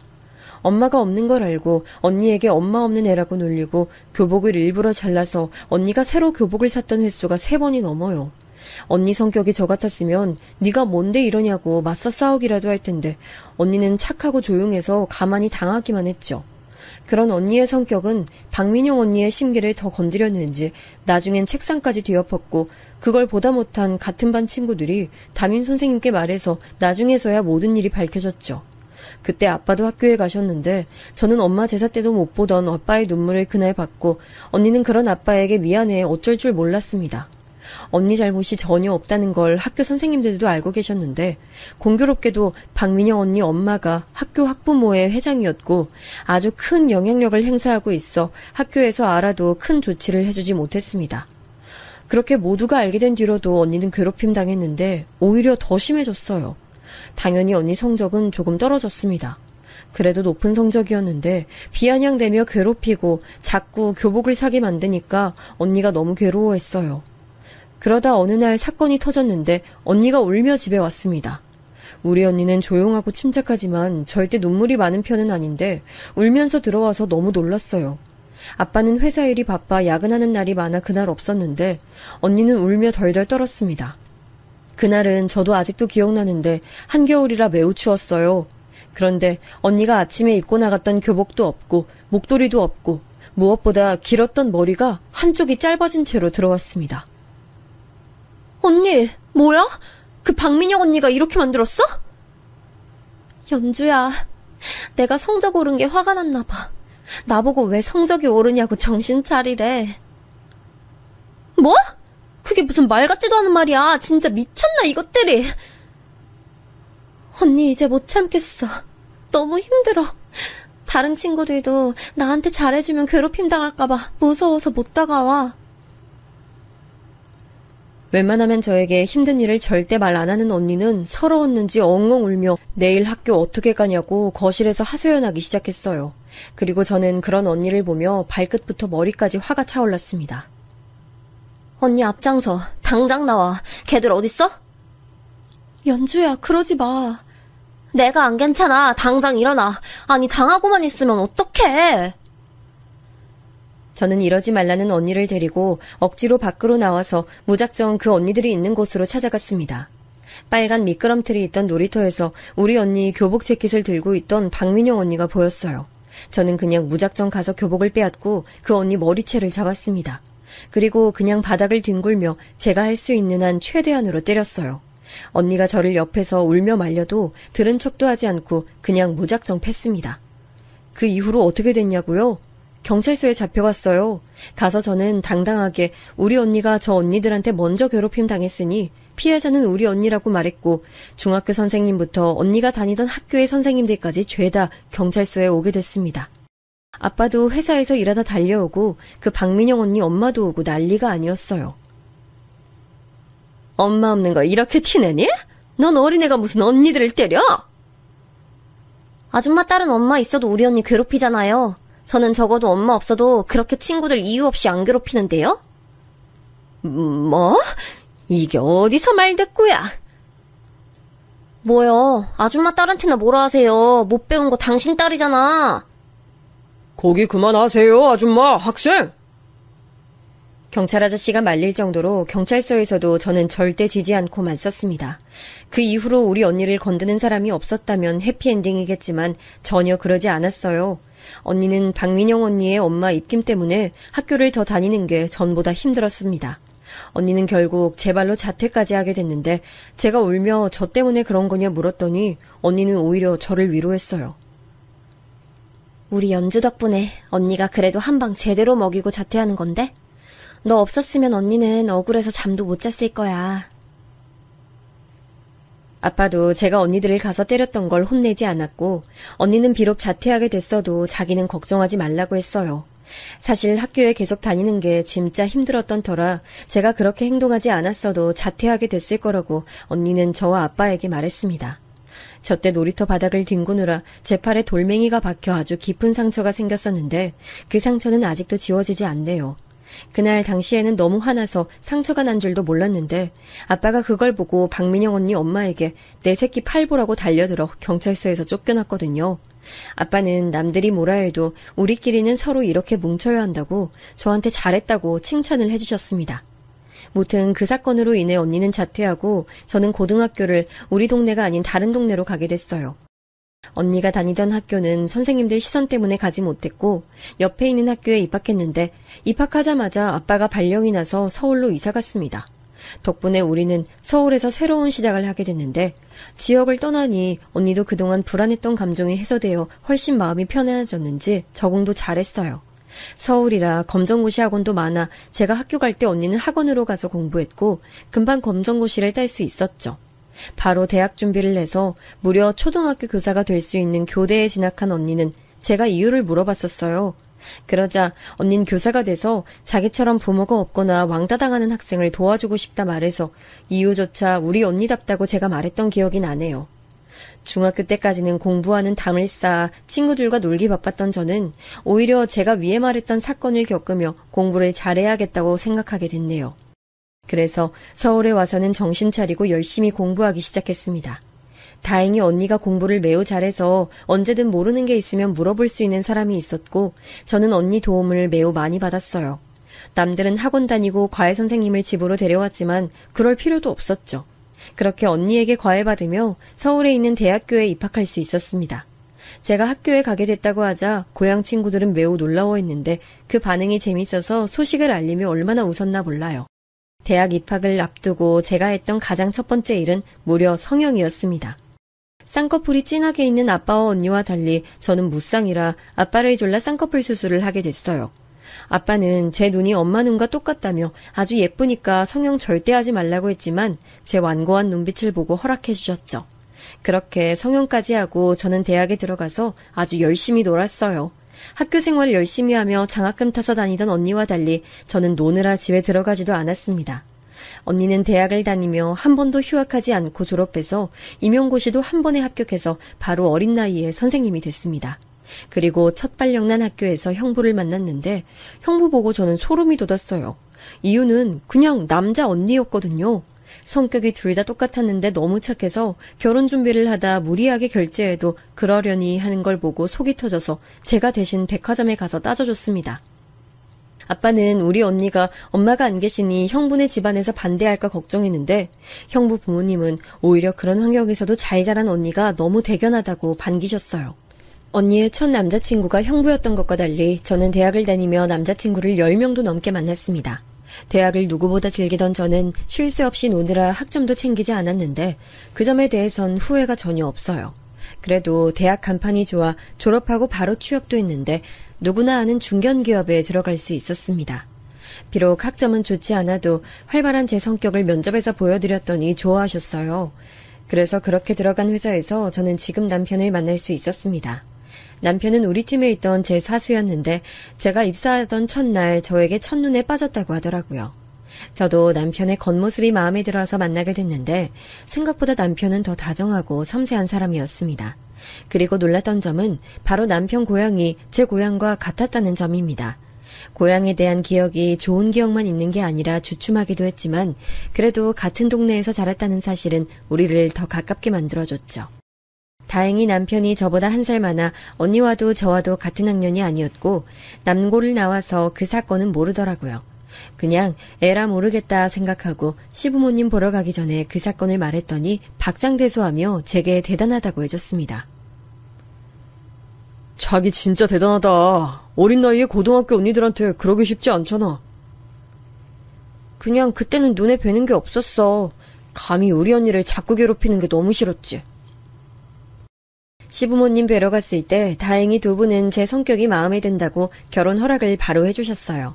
워낙 밝고 특히 어른들에게 먼저 잘 다가가는 터라 가자마자 애교를 부렸더니 특히 시아버지가 너무 좋아하셨습니다.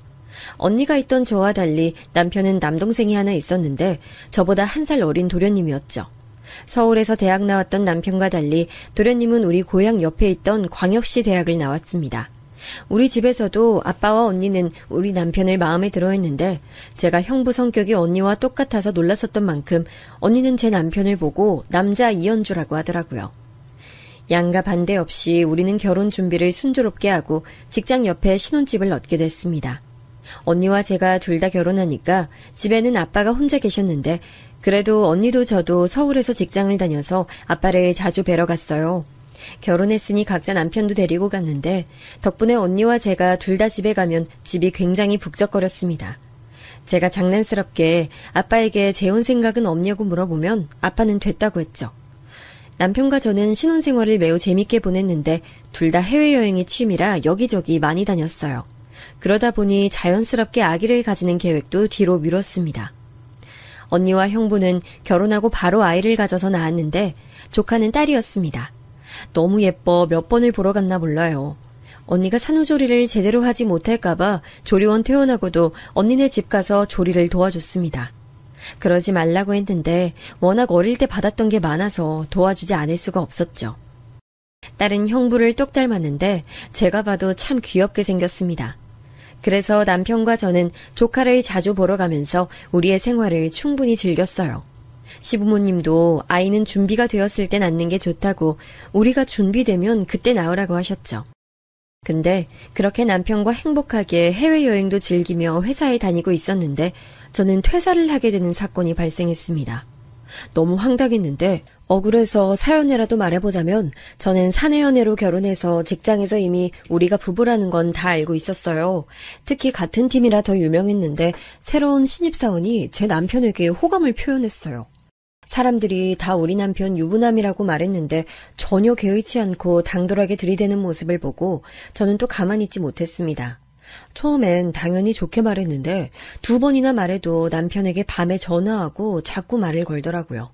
속으로 이연주 정신 차려 여긴 학교가 아니고 회사야 되뇌었지만 거슬리는 건 막을 수 없었습니다. 남편은 자기가 할 수 있는 만큼 최대한 선을 그었고 절대 그런 성격이 아닌데 일부러 사람들 앞에서 부부라는 것을 다 티냈는데 그 신입사원은 여전히 들이댔어요. 언제는 제가 대신 전화를 받아서 최대한 좋게 말한 적도 있어요. 지원씨, 이 사람 유부남이에요. 저 모르는 거 아니죠? 저 이대리예요. 우리 다 얼굴 보는 사이인데 그만해요. 지금 그런 행동 뒤에서 말 얼마나 나오는지 알아요? 그런데 신입은 멈추지 않았고 오히려 더 심하게 들이대기 시작했어요.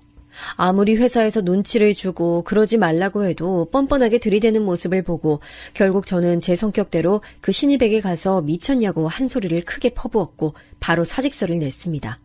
중학생 때처럼 머리채 잡고 바닥에 뒹굴 순 없었지만 그래도 남의 남편에게 뭐 하는 거냐고 따지며 정신 차리라고 쩌렁쩌렁하게 한 소리 했죠. 황당했던 건 제가 그렇게 뭐라고 하니까 신입사원은 사랑이 죄냐고 오히려 따지더라고요. 아니, 이 대리가 왜 퇴사해? 지원 씨가 나간다니까 그냥 좀 버텨. 몇 주 지나면 사람들 다 까먹을 거야. 팀장님은 제가 퇴사한다니까 말렸는데 안 그래도 사내 연애가 사내 부부로 되고 일하는 게 불편하다고 생각했던 터라 아쉬움 없이 퇴사할 수 있었어요. 그리고 바로 이직하려고 알아보고 있었는데 남편은 제게 그동안 쉬지 않고 회사 생활을 했으니 좀 집에서 쉬는 게 어떠냐고 제안했습니다. 그러면서 조심스럽게 아이 얘기를 꺼내더라고요. 남편의 말을 듣고 저도 아이를 낳고 싶은 마음은 있으니 이때가 기회라고 생각하고 아이를 가질 준비를 시작했습니다. 다행히 아이가 한 번에 찾아와 줬는데 저는 입덧도 전혀 없었고 임신해도 몸이 멀쩡했어요. 병원에서도 저 같은 몸은 축복받았다고 할 정도로 평화로운 임신 기간을 보냈는데 제가 임신했다는 소식을 듣고 시어머니는 직접 오셔서 반찬을 주시고 가셨어요. 제가 다른 건 몰라도 진짜 시댁복은 많은데요. 시부모님은 서울에 오셔도 웬만하면 자고 가지 않으려고 하세요. 아무리 괜찮다 말해도 절대 자고 가지 않고 저 불편할까봐 연락도 잘 안 합니다. 그렇게 저는 아이를 낳았는데 딸이었어요. 언니 자식도 딸이고 제 자식도 딸이라 아빠는 우리 집에 아들 유전자는 없는 것 같다고 웃었죠.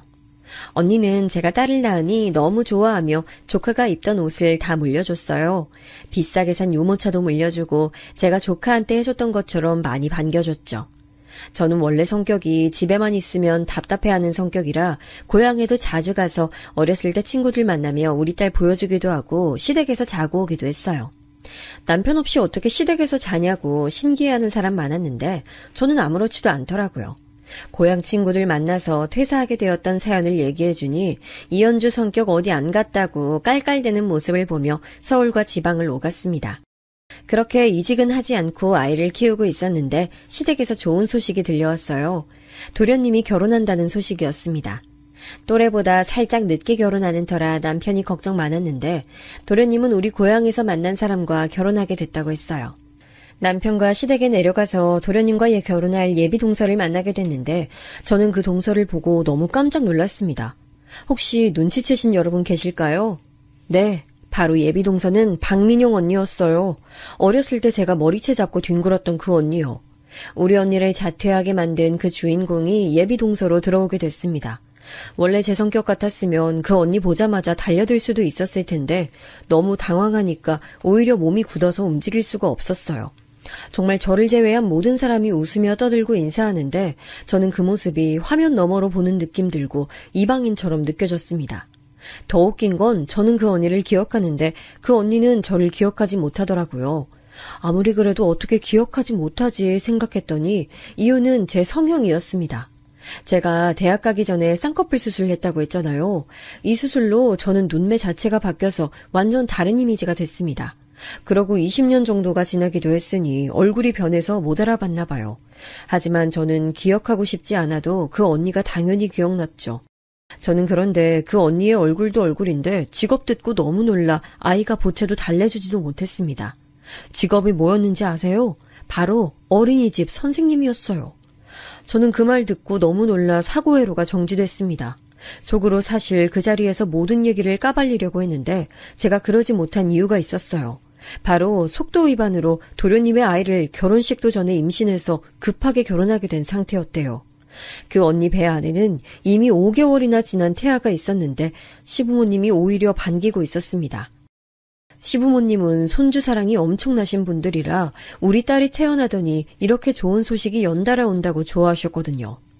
저에게 너무나도 잘해주시는 시부모님이 그렇게 좋아하던 게 눈에 선한데 차마 말할 수가 없었어요. 또 도련님이 결혼하지 않겠다 해서 시어머니가 특히 걱정이던 상태에 속도 위반으로 결혼하게 된 거라 마음 바꿀까봐 시어머니는 벌써 예식장을 잡았거든요. 그래서 저는 그 언니를 위해서가 아니라 우리 시부모님의 충격을 위해 일단 함구했습니다. 그리고 또 제가 아이를 낳아보니 세상 모든 아이는 소중하게 느껴져 일단 참았어요.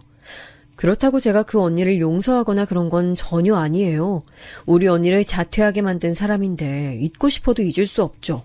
용서하며 입을 다문 것이라기보단 일단 지켜보자는 의미가 컸어요. 친언니한텐 그 기억 자체가 나쁜 기억이라 말하지 못했고 아빠한테만 살짝 말했는데 아빠도 세상 참 좁다 하더라고요. 남편에겐 말했다가 괜히 시부모님 귀에 들어갈까 두려워 말하지 않았습니다. 그렇게 몇 개월 지나고 서방님과 동서는 결혼식을 올리고 아이도 낳았어요. 결혼식에서 동서 어머님을 뵀는데 그 얼굴을 보니 저한테 경찰서에서 뭐라고 했던 얼굴이 그대로 남아있어 놀랐습니다. 눈도 마주쳤는데 절 전혀 알아보지 못하더라고요. 제가 피해자도 아니고 뭐 잘못한 게 있지도 않으니 당당하게 있었어요. 아기는 성별이 아들이었는데 아무래도 우리 딸과 성별이 다르니 시부모님은 크게 기뻐하셨습니다. 아들이라 더 좋아한 것보단 둘 다 있으니 좋아했죠. 너무나 좋아하시는 시부모님 보며 세상 살며 이렇게 참을 수도 있어야 한다고 혼자 얼마나 돌을 닦았나 몰라요. 혹시나 하는 마음으로 예전처럼 남을 괴롭히는 게 아니고 개과천선하여 다른 사람이 됐을 수도 있다는 희망을 품게 됐습니다. 근데 여러분, 그거 아세요? 사람은 절대 변하지 않아요. 동서는 제 정체를 꿈에도 모르고 있었는데 자꾸 제 심기를 거슬리게 했습니다. 본인의 직업이 어린이집 선생님이니까 자꾸 저한테 우리 딸을 키우는 육아 방식에 대해 참견을 그렇게 하더라고요. 어머 형님, 서연이 저런 행동 초기에 잡아야 돼요. 저러다 큰일로 번지게 될 수도 있어요. 제가 알아서 할 테니까 걱정 마세요. 제 딸이니까 남편이랑 알아서 할 거예요. 기분 나쁘신 거 아니죠? 아니, 그냥 저는 좋은 마음으로 말씀드리는 거예요. 아이에 대해선 제가 전문가니까요. 기분 안 나빠요. 그리고 우리 친언니가 초딩 선생님이라 그런 조언은 이미 많이 받고 있어요. 진짜 신경 안 쓰셔도 돼요. 제가 마냥 바보도 아니고 저는 동서가 밉게 행동할 때마다 받아쳤는데 동서는 그런 제가 마음에 들지 않았나 봐요. 은근 저를 살살 긁기 시작한 것을 보며 저는 어쩜 저렇게 똑같을까 생각이 들었습니다. 그래도 제가 손윗 사람이고 자주 보지 않으니 그걸로 버텼어요. 슬프게도 서방님은 그렇게 능력이 좋지 않아 자가를 마련할 돈이 없었고 시부모님을 모시고 같이 살았습니다. 그래서 저는 동서를 위해서가 아니라 아들 부부와 같이 사는 시부모님을 위해 함구했죠. 동서 얼굴 보기가 싫어 시댁에 자주 내려가지 않으니 시부모님은 걱정하셨고 그래서 명절이나 생일 땐 무조건 내려갔는데 동서는 저를 시간이 지나도 알아보질 못했습니다. 이 웃긴 얘기를 고향 친구들에게 털어놨는데 고향 친구들도 무슨 이런 일이 다 있냐고 놀라워하더라고요. 그러다 사건이 터졌습니다. 그날은 추석이었고 명절이라 남편과 저는 미리 하루 전에 시댁을 내려갔어요. 시어머니가 유독 사과를 좋아하셔서 일부러 내려가다가 사과가 유명한 지역에 가서 몇 상자 샀는데 동서는 그걸 보자 자기 친정에 한 박스 가져다 줘도 되냐 묻더라고요.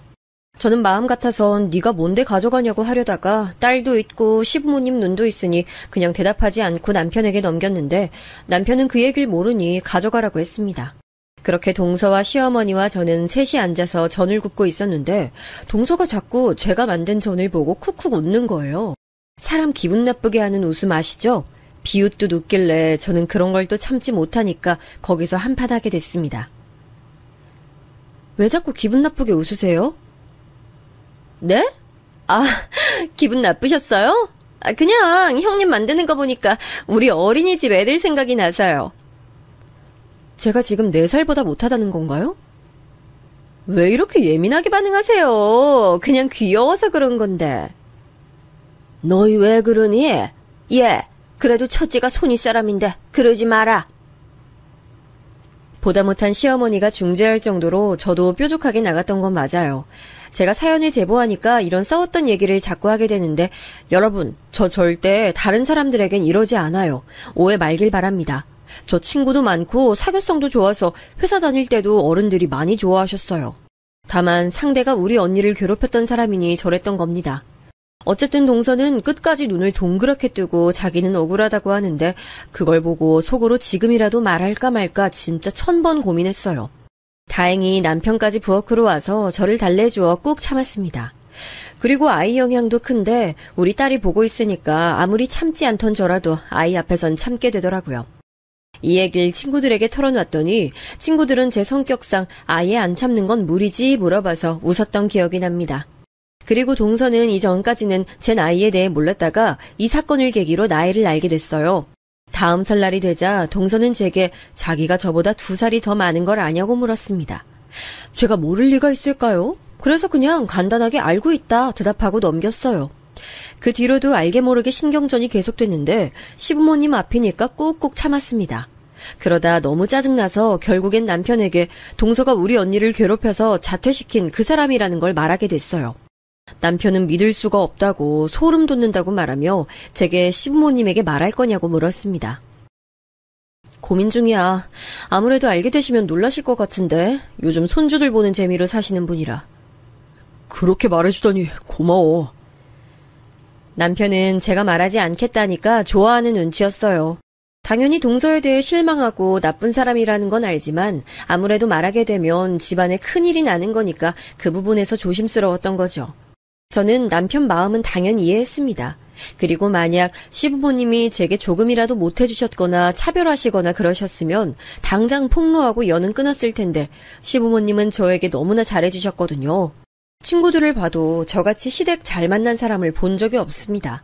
그리고 남편도 저와 딸에게 지극정성이라 그냥 혼자만 알고 있어야지 생각했어요. 이런 제 마음을 모르는지 동서는 제 속을 박박 긁더라고요. 그럴 때마다 속으로 참을 인을 새기며 화장실에서 심호흡하고 적당히 받아치며 상대하던 어느 날이었습니다. 그날은 시아버지 생신이셔서 남편이 휴가를 내고 저와 딸을 데리고 시댁으로 내려갔어요. 다음 날이 토요일이라 하루 자고 올 예정이었죠. 그래서 짐이 되게 많았는데 그러다 저는 딸이 좋아하는 인형을 하나 못 챙겼습니다. 그 토끼 인형은 딸 애착 인형이었고 그게 없으면 딸은 쉽게 잠들지 못하는데 이런 현상은 지극히 정상이라고 알고 있어요. 언니에게 고민을 털어놓았을 때도 어린애들은 그러기 쉬우니까 오히려 일부러 뺏지 말라 하기도 했고 남편과 저는 도덕적인 게 아니라면 저런 것쯤은 이해해주자라는 주의라 충분히 딸 의견을 존중했습니다. 무튼 아이를 키우는 분들은 다 아실 텐데 다 챙겼다고 생각해도 꼭 한 개씩 빼먹는 게 나오잖아요. 하나부터 10까지 다 챙겼다 확인하고 출발했는데 애착 토끼 인형을 빼먹었다는 사실을 시댁 도착하고 자기 직전에 알게 됐습니다. 당연히 딸은 울고불고 난리가 났고 저와 남편은 그런 딸을 달래고 있었어요. 그래도 달래면 금방 그치는 아이라 조금만 안아줘야지 생각하고 열심히 달래고 있었는데 동서가 옆에 오더니 말을 걸었습니다. 어머, 형님은 그걸 가만히 달래세요? 그렇게 고집대로 하다가 애 성격 망쳐요. 뭐라고요? 우리 딸 교육은 제가 알아서 하니까 동서는 신경 쓰지 마세요. 제가 어린이집 선생님이니까 좋은 마음으로 공짜로 알려주는 거잖아요, 형님. 왜 이렇게 제가 말할 때마다 예민하게 반응하세요? 제가 저번에도 말한 것 같은데 우리 언니가 초등학교 선생님이에요. 왜 자꾸 우리 딸한테 관심 가지는지 모르겠는데 동서 아들이나 발달 과정 잘 보세요. 지금 말도 잘 못하던데. 뭐라고요? 그걸 말이라고 해요? 아무리 그래도 그런 식으로 말하는 건 아니죠. 결국 저는 또 동서와 한밤중에 싸우게 됐습니다. 남편과 서방님이 와서 우릴 말리는데 저도 더 참을 수가 없었어요. 다행히 시부모님이 집을 잠시 비웠던 터라 저도 그렇게 나올 수 있었습니다. 엄마들이 싸우니까 우리 딸과 동서 아들도 덩달아 울음이 터졌고 서방님과 남편이 옆에서 열심히 말려도 끝까지 저는 제 할 말 했어요. 절 건드는 건 넘겨도 감히 우리 딸한테 뭐라 하는 건 절대 참을 수 없었습니다. 그리고 자꾸 저한테 뭐라고 하는데 사실 막상 동서 아들이 발달은 훨씬 느렸던 게 사실이에요. 무슨 자신감으로 저한테 저러는 건지 좋게 이해해보려 해도 이해가 되지 않았습니다. 남편이 겨우 저를 말려서 진정하고 씩씩대며 잠들고 일어나서 아무렇지 않게 시어머니가 차려주신 아침을 먹었습니다. 그래도 시부모님 앞에선 저도 최대한 성격 누르고 잘하려고 하거든요. 밥 다 먹고 시부모님은 등산 가신다며 나가셨고 제게 서울에 잘 올라가라며 고구마와 각종 나물을 바리바리 챙겨주신 모습에 감동해서 차에 싣고 있었습니다. 서방님과 남편은 아이들을 데리고 놀이터에 잠시 다녀온다 나갔고 동서는 어디 갔는지 안 보이길래 혼자 열심히 부엌과 차를 왔다 갔다 하며 집에 갈 채비를 하고 있었죠. 먼 길을 가야 해서 아이 먹일 간식도 챙기고 아주 바빴습니다. 근데 갑자기 동서가 부엌에 등장하더니 말을 걸더라고요. 어젯밤에 사건도 있어서 전혀 달갑지 않았기 때문에 그냥 적당히 대꾸하고 자리를 뜨려고 했습니다. 근데 저는 동서 말에 어이가 없어서 또 굳게 됐어요. 아니 근데 형님 너무 저 안 좋게 보지 말아주세요. 가족이라 친하게 지내고 싶은데 형님이 날 너무 안 좋게 보네. 그건 제 맘이고요. 근데 왜 반말이세요? 아니 내가 더 나이 많은 거 형님도 알잖아. 그냥 언니 동생 하면서 둘이 잘 지내자. 둘만 있을 땐 말 놔도 되지? 동생? 여러분, 저는 진짜 참을 만큼 참았다 생각하는데 어떻게 생각하시나요? 어젯밤에 동서와 이미 한바탕 했으니 이번 아침에 시비를 걸어도 그냥 꾹 참고 서울로 빨리 도망가야겠다 생각했는데 그 말에 그럴 수 없었습니다. 그때 집에 딸이 없는 걸 다행이라고 생각했죠. 이년아, 미쳤냐? 너 따라와. 내가 참으려고 했는데 성격 나오게 하네. 뭐? 너야말로 미쳤니? 동서는 역시나 본인 성격을 숨기지 못하고 지지 않고 제게 따졌는데 저는 그러거나 말거나 동서를 끌고 아무도 없는 창고로 데려왔어요. 역시나 본인 성격을 드러낸 동서는 저에게 어린 게 봐줬더니 지가 누군지 아냐 따지더라고요. 저는 그 말 듣고 도대체 어디서부터 말해야 할지 몰라 고민했습니다. 앞에서 날뛰는 동서를 향해 한번 웃어주고 제 팔을 걷어서 흉터를 보여주며 말했어요. 이거 뭔지 알아? 내가 중학생 때 우리 친언니 괴롭히던 년들 찾아가서 머리채 잡고 뒹굴었거든. 그때 생긴 흉터고 지워지지도 않더라. 근데 당연히 뭐 숨겨야 할 흉터는 아니라고 생각해. 진짜 숨겨야 되는 건 우리 언니 자퇴하게 만든 그 사람들이지. 혹시 너? 그래, 나 네가 교복 자르고 머리 자르고 괴롭히던 이현정 동생 이현주야. 박민영, 내가 네 이름 잊었을 것 같아? 참고로 내가 그렇게 말하던 초등학교 교사인 언니가 네가 괴롭혔던 이현정이야. 아무 말도 못하고 눈만 동그랗게 뜨고 저를 바라보더라고요. 그동안 성격 참느라 죽는 줄 알았는데 이게 기회다 싶어 퍼붓기 시작했습니다. 어찌나 통쾌하던지 10년 묵은 채증이 내려가는 기분이 이런 기분이구나 느꼈죠. 앞으로 나한테 육아 관련이든 뭐든 뭐라 참견하기만 해봐. 당장 시부모님한테 네 과거 말할 거야. 아니, 시부모님뿐만 아니고 서방님한테도 말할 거야. 알겠어? 내가 미안해. 제발 말하지 마. 나 진짜 뉘우치고 반성하고 있어. 진짜야.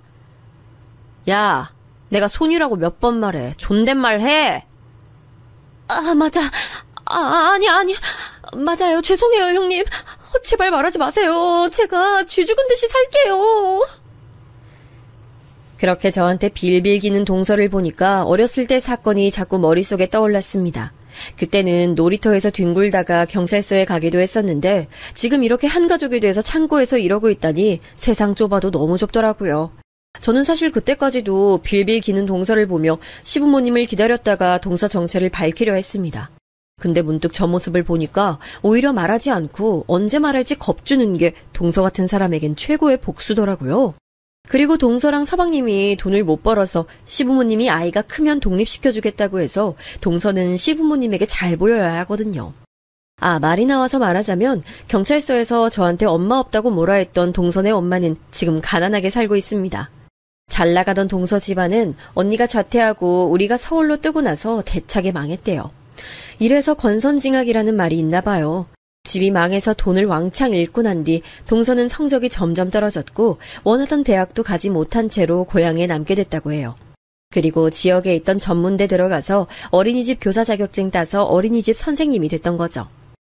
뿌린 대로 돌아온다는 말이 이런 말이죠. 우리 언니에게 엄마 없다고 자기 딸이 괴롭힌 것을 당당하게 감싸며 뭐라 했던 동서의 엄마는 집안이 망해서 충격에 알아눕기까지 했단 말을 듣고 얼마나 웃겼나 몰라요. 저는 성격이 그렇게 좋지 못해서 아프단 소리를 들어도 전혀 안타깝지 않고 통쾌했습니다. 무튼 저는 아주 통쾌한 마음으로 집을 나가서 서울로 올라오는데 자꾸 제가 실실 웃으니까 남편이 무슨 좋은 일 있냐 묻더라고요. 우리가 차에 타서 문을 닫기 전까지 동서는 제 눈치 보느라 바빴거든요. 여보, 나 결국 내 성격 못 참고 그대로 말했어. 내가 이현정 동생 이현주라고. 뭐? 잘했어. 언젠간 밝힐 거였잖아. 부모님한테도 말씀드릴 거야? 일단 아니? 하는 거 봐서? 그래. 원래 그런 건 쥐고 흔드는 게 제일 힘들어. 무슨 말인지 알지? 난 이제 여보 마음 편한 대로 행동했으면 좋겠어. 고마워. 내가 진짜 남편이랑 시부모님 복은 진짜 남부럽지 않게 타고났어. 남편도 제 맘과 같았는지 제게 밝히고 싶을 때 밝히라고 해줬어요. 그렇게 저는 한동안 괜히 시댁에 가서 진지한 척 얘기를 꺼내려고 하면 동서는 똥 마려운 강아지처럼 어쩔 줄 몰라 했는데 그게 얼마나 웃겼는지 몰라요. 내가 너무한가 싶다가도 우리 언니가 당했던 걸 생각하면 자꾸 그런 장난을 치게 됐죠. 언니에게도 박민영이 내 동서로 들어왔다고 했더니 착한 언니는 이미 용서했다고 하더라고요. 우리 언니지만 진짜 천사 아닌가요? 물론 제 마음이 편한 대로 행동하라고 하긴 했지만 우리 언니는 자기가 교수가 되면서 다 용서했다고 해요. 언닌 그러면서 저에게 때로는 용서가 최고의 복수가 될 수도 있다고 하던데 저는 언니와 달라서 동서 반응을 즐기고 있죠. 하지만 역시 동서는 그런 상태가 오래 지속되지 못했습니다. 그렇게 2년이 지났는데 2년 동안 동서는 제 눈치 보느라 바빴어요. 하지만 제가 말하지 않으니 또 속이 편해졌는지 은근 뼈있는 말을 하더라고요. 저도 어라 싶어서 말할 타이밍 노리고 있던 와중에 드디어 시부모님이 서방님 부부에게 독립할 돈을 주겠다고 하셨죠. 그날은 설날이라 가족끼리 다 모여있던 날이었어요. 전날에 내려가서 미리 준비하려고 남편하고 정신없던 와중이었습니다. 근데 어머님은 형님한테는 얼마 주셨어요? 어? 첫째 땐 자기들 돈이 더 많았지. 둘 다 탄탄한 기업 다녔잖아. 형님은 결혼할 때 돈을 그래도 좀 들고 왔나 봐요. 그랬지. 그래서 첫째네는 자기들이 알아서 잘 살았어. 동서는 저 몰래 시어머니에게 부엌에서 우리한테 얼마나 지원해줬는지 묻더라고요. 그걸 바로 제가 듣게 됐고 그냥 지나가려 했는데 마지막에 들린 동서의 말에 저는 지나치지 못했습니다. 지금은 아주버님 돈으로 살잖아요. 저는 그래서 나가서 돈이라도 버는데. 에이, 살림 잘하는 애한테 왜 그래? 그러지 마라. 제가 어린이집 선생님이니까 조언 같은 거 해주려고 해도 얼마나 예민하게 반응하는지 모르겠어요. 좋은 마음으로 그러는 건데.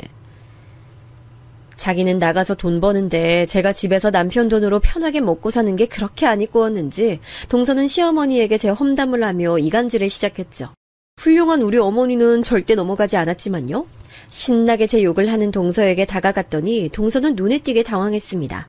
역시 사람은 변하지 않는다고 깨닫고 시어머니에게 태연하게 말을 걸었어요. 어머니, 혹시 기억하세요? 저 이 상처 어떻게 생겼는지요?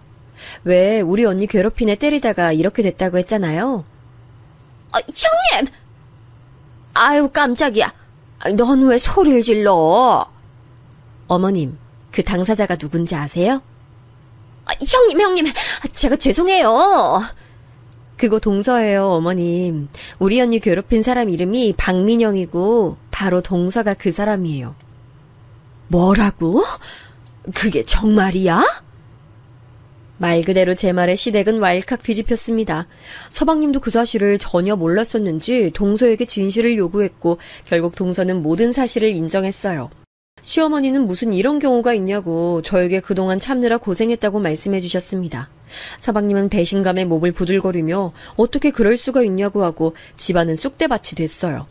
밝히지 않고 살 수도 있었던 것을 자기가 자기 무덤을 판 동서는 결국 이혼 얘기까지 나왔습니다. 알고 봤더니 그렇게 참하고 착한 이미지로 보이려고 많이 노력했더라고요. 우리 언니를 괴롭혔던 내용을 구구절절 시부모님 앞에서 말하니 동서는 고개도 못 들었습니다. 시아버지는 그런 동서에게 집을 못 주겠다고 대놓고 말씀하셨고 더해서 꼴도 보기 싫으니 너희 부부는 나가서 살라고 말씀하셨어요. 왜냐하면 시아버지 직업이 고등학교 교사거든요. 교사로 근무하시며 그런 비행 청소년을 누구보다 싫어하셨던 시아버지는 동서의 정체를 알고 말 그대로 내쫓았습니다. 결국 오갈 데 없는 동서는 친정집에 가서 있었는데 열심히 시부모님께 빌고 있나 보더라고요. 시부모님은 지금이라도 말해줘서 고맙다 하셨고 저는 더 통쾌하게 이 사건을 마무리했답니다. 언니에게 말했더니 본인은 용서했지만 그래도 너무 수고 많았다고 역시 동생밖에 없다고 했어요. 저는 뿌듯하게 모든 사실을 털어놓으니 얼마나 마음이 편한지 모르겠네요. 제가 준비한 사연은 여기까지인데 어떻게 들으셨나요? 저는 살면서 이렇게 통쾌한 적이 있었나 싶을 정도로 행복했습니다. 제 사연 들어주셔서 감사합니다. 여러분 행복하세요.